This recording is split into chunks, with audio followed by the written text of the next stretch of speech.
आप लोगों का स्वागत है ऑनलाइन क्लासेस में। मैं Rekha Devi Maharaja Surajmal institute of educational research Rangpur Mulaniya से।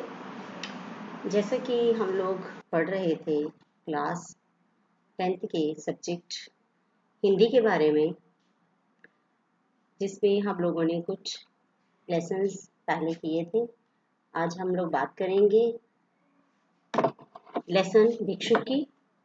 भिक्षुक अर्थात भिखारी।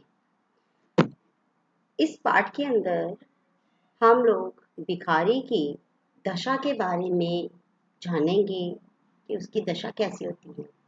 आस पड़ोस में या फिर कई बार हम कहीं आगे पीछे जाते हैं तो वहाँ पे हम भिखारियों की हालत देखते हैं। उनके जो कपड़े हैं बिल्कुल फटे से होते हैं, हाथ उन्होंने फैलाया होता आगे, और मतलब देख कर ही अपने मन के अंदर कहीं ना कहीं ऐसे हमारा मतलब कुछ भावनाएं जागृत होती हैं। उनको देखकर उनके लिए कुछ फीलिंग्स आती हैं।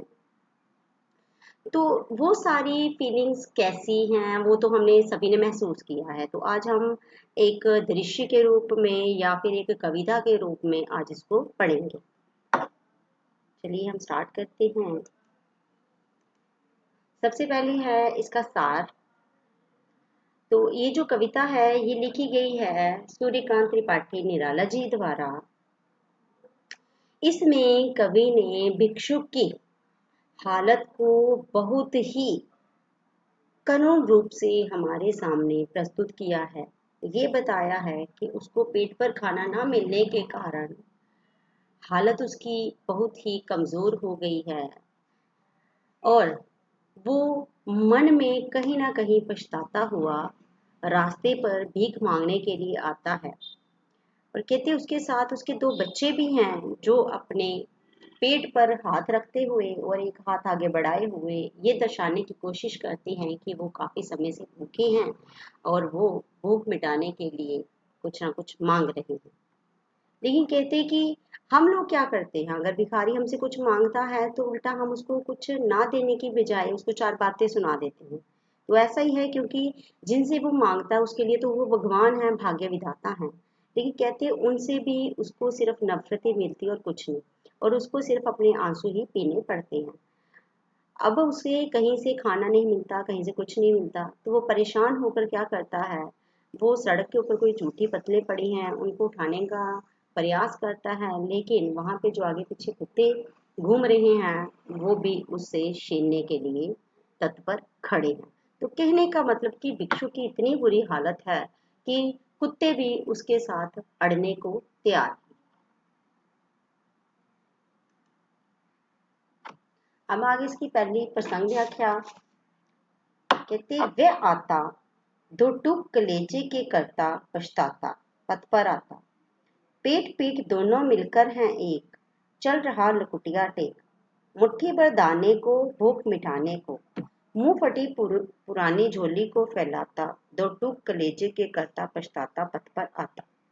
वे आते का मतलब भिखारी। यहाँ पे कभी कहते हैं कि भिखारी क्या करता है, भीख मांगने के लिए मन में कहीं ना कहीं पछतावा लेकर कि मैं एक मतलब बहुत बड़ा एक बोझ लेकर दिल पर कि मैं एक भीख मांगने जा रहा हूँ।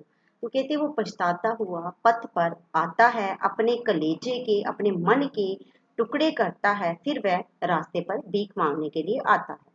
कहते पेट पीठ दोनों मिलकर हैं, क्योंकि कमजोरी के कारण उसका पेट जो है वो बिल्कुल सिकुड़ सा गया है और उसकी पेट और पीठ बिल्कुल सेम लगते हैं। चल रहा लुकुटिया टेक। कहते और वो किस तरीके से चल रहा है, वो लाठी के सहारे चल रहा है।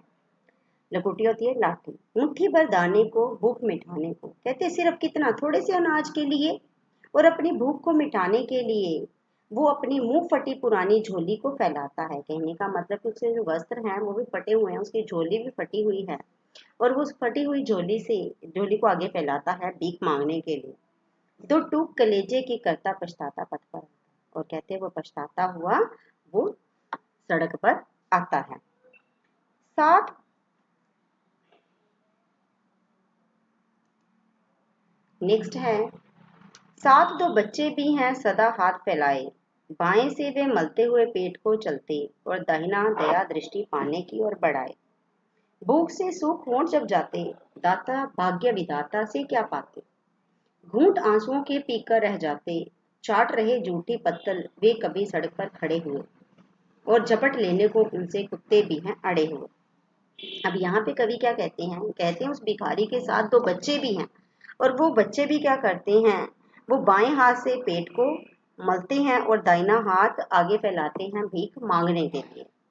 भूख से सूख होंठ जब जाते, कहते भूख के कारण जब उनके होंठ सूख जाते हैं, तो कहते दाता भाग्य विधाता से क्या पाते, कहते दाता भाग्य विधाता, यानी कि देने वाला उनके लिए एक भाग्य विधाता एक ईश्वर के समान है, लेकिन कहते उनसे भी उन्हें कुछ नहीं मिलता नफरत के सिवाय। घूंट आंसुओं के पीकर रह जाते, कहते और वो आंसुओं की घूंट पीकर ही चुप हो जाते हैं, अपनी भूख मिटाते हैं।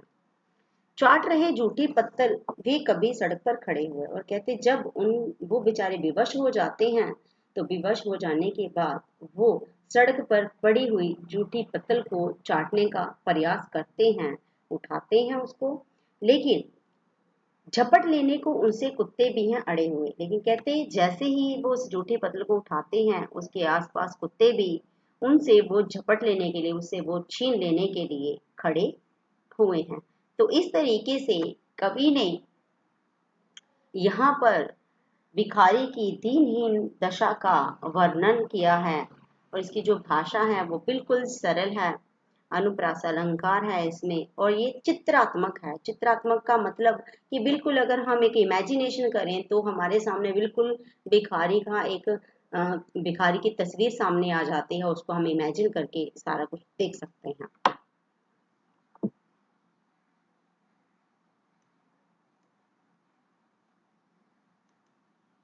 अब आ गए इसके प्रश्न उत्तर।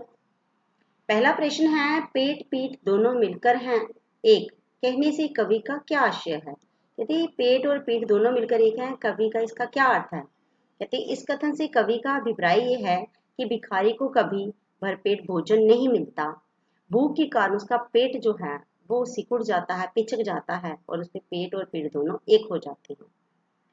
भिक्षु सेकंड है, भिक्षु के बच्चों को पेट मलते हुए क्यों दिखाया गया है। कहते भिक्षु के बच्चों को पेट मलते हुए इसलिए दिखाया गया है ताकि देखने वाले ये जान सकें कि वे बहुत भूखी हैं, और लोगों के मन में उनके लिए दया की भावना पैदा हो सके। नेक्स्ट है, झपट लेने को उनसे कुत्ते भी हैं अड़े हुए।